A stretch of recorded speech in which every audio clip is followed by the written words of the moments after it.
How our messed up dating culture leads to loneliness, anger, and Donald Trump.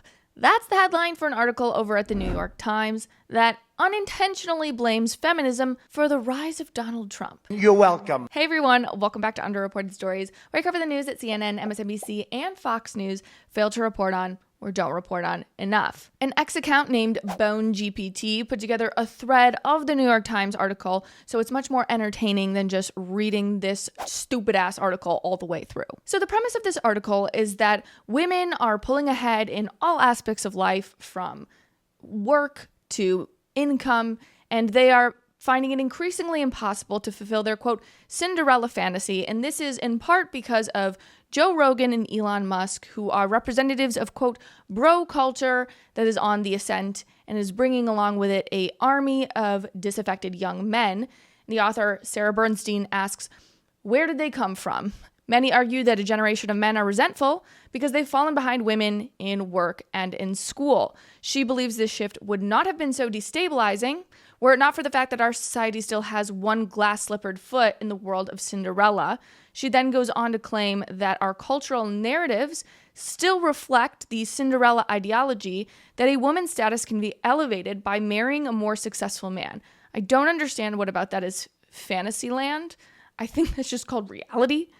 He goes on to say, and a man's diminished by pairing with a more successful woman. I think the wording right there, a man's diminished by pairing with a more successful woman, right there, that showed me the bias of this author. If the woman wants a strong, successful man, that's good. That's fine. But if a man wants a more submissive, more gentle woman, that's somehow deemed bad. It's not a commentary on my end, it's just noting the author's bias. The article goes on to say that even though the economic pressures went down for women, they still want to marry up more than ever. The data is pretty astounding, but we've been seeing it for a long time. This isn't just something that came out of the blue in the 2024 election. Women's college enrollment eclipsed men's around 1980. Again, we are 40 plus years away from that, but it's only in the past 2 decades or so that the gap has become a full-blown chasm. In 22, men made up only 42% of the 18 to 24-year-olds in 4-year schools, and their graduation rates were lower than women's as well. We should be wondering why our institutions are catering more to a female-dominated clientele. Maybe that's a problem with the existing structure on campuses, and that they are a lot more sit and follow the rules as opposed to think and be ideologically nuanced. Perhaps, just perhaps. It goes on to say, Cinderella may now have her own castle. Single women are also exceeding single men in rates of home ownership, but she is unlikely to be scouring the village for a hot housekeeper with a certain shoe size. A 2016 study in the Journal of Marriage and Family suggests that even when economic pressure to marry up is lower, cultural pressure to do so goes nowhere.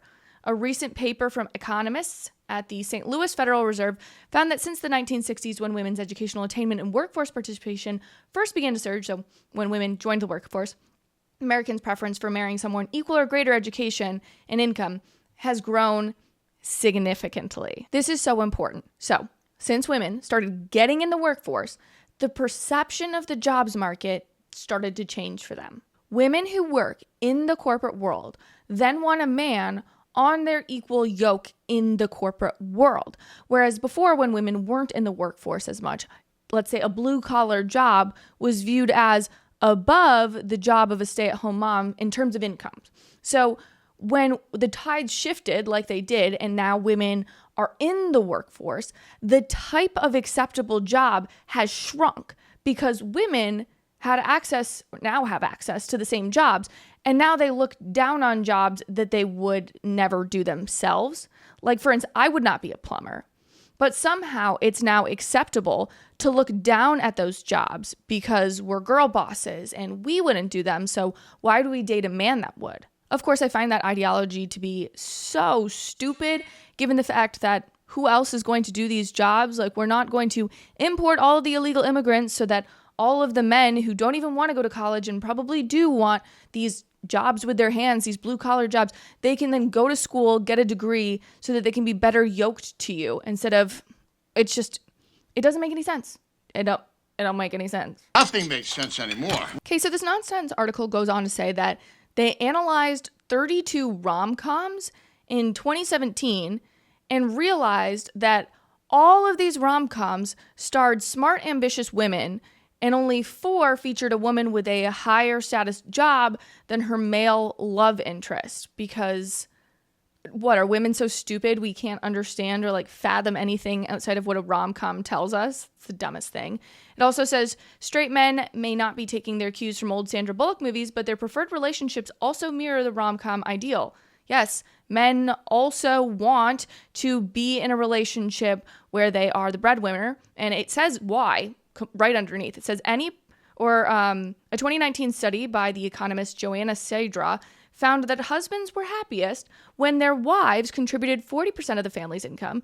Any percentage above this threshold, however, increased their anxiety. Shocker of all shockers to the New York Times, men want to feel needed and feel anxious when they cannot contribute financially. And let's be honest, men aren't contributing nearly as much in the household, typically, and especially as opposed to women. So when they can't provide financially or provide adequate support in the home, when they can't do either of those things, that leads to purposelessness, which always leads to bad things. Yo, duh. What's crazy is that feminists always say, well, what are women supposed to do? Sit on the sidelines? It's like, no, you have a purpose. But then their ideal situation is leaving men on the sidelines. Of course, that's going to cause a problem. The majority of women can want a man who has high earning potential, and the majority of men can want a submissive wife, and not everyone has to follow that standard. But recognizing that reality does help us move forward and understand what happened in dating culture, feminism, elections, etc. But the failure to understand that reality is how we get to this author talking about the manipulative manosphere. Enter the manosphere, where they reinforce this sick and twisted male breadwinner norm. It says, a space that is occupied by new media podcasters and their favored politicians who win eyeballs, votes, and dollars by selling a retrograde version of masculinity as the fix for men's woes. In the final months of the presidential campaign, Trump skipped traditional outlets for a, quote, manosphere media blitz, which many credited for his 14-point lead among men.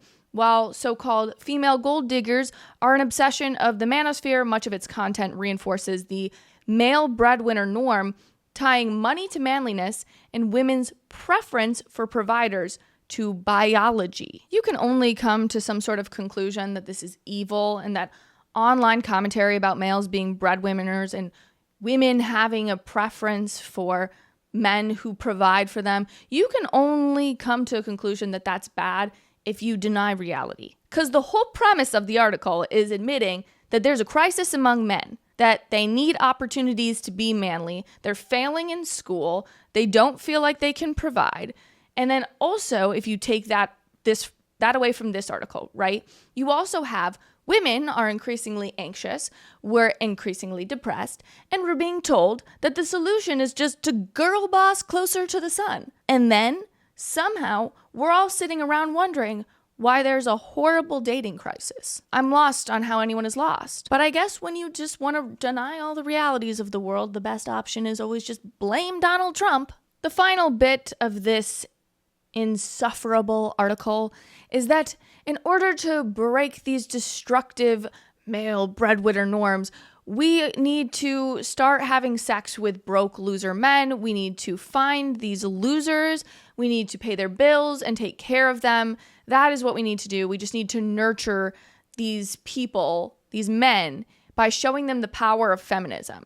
This is saying the manosphere would have us believe that this situation was inevitable, that women have emasculated men with their success and now complain that they aren't enough real men to go around. In truth, our culture is broken because while we have acknowledged the limiting nature of the peasant to princess storyline, we have not done the same for the prince. So what we need to do is we need to let go of the male breadwinner norm and instead say that men can be whatever they want to be. We cannot limit their identity. They call it a, quote, zero-sum paradigm that has always been a feature of Trumpism, of course, we gotta loop this back into Donald Trump, which is about keeping resources with the right kind of people. But if we are willing to reject the manosphere's narrow idea of masculinity, we will find that it is possible for both men and women to thrive at the same time in work and in love. That article was such a mess. But I think the general takeaway was just we need to find sad men, take care of them, and show them that they're going to feel so much better if they just let feminism take over. Okay, Barbie movie. It is literally impossible to be a woman. It's a pass for me. The answer is not to make the definition of manliness more inclusive to being a soy boy. The answer is to empower men to take control of their lives and be confident and have purpose in the work that they do. And empowering men goes in tandem with empowering women to embrace their biology and embrace the desire to be taken care of. Because the premise here isn't wrong.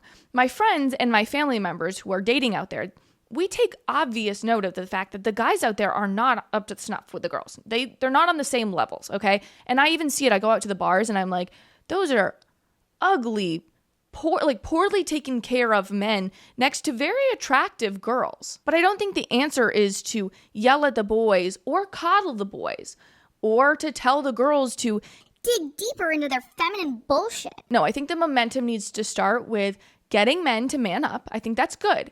We also need to get girls to calm the fuck down about their inevitably temporary careers. And by the way, I say this as someone who is the temporary breadwinner. It's just the truth. Female careers are far more fleeting than a man's. And again, if that triggers you, refer to the point in the video when I said reality is reality. Just because it doesn't fit into your box doesn't mean it's not the reality for the majority of people. Anyway, if you're a real one and you made it to the end of today's show, will you drop the bullseye emoji as homage to my spot-on analysis? Thanks, friends.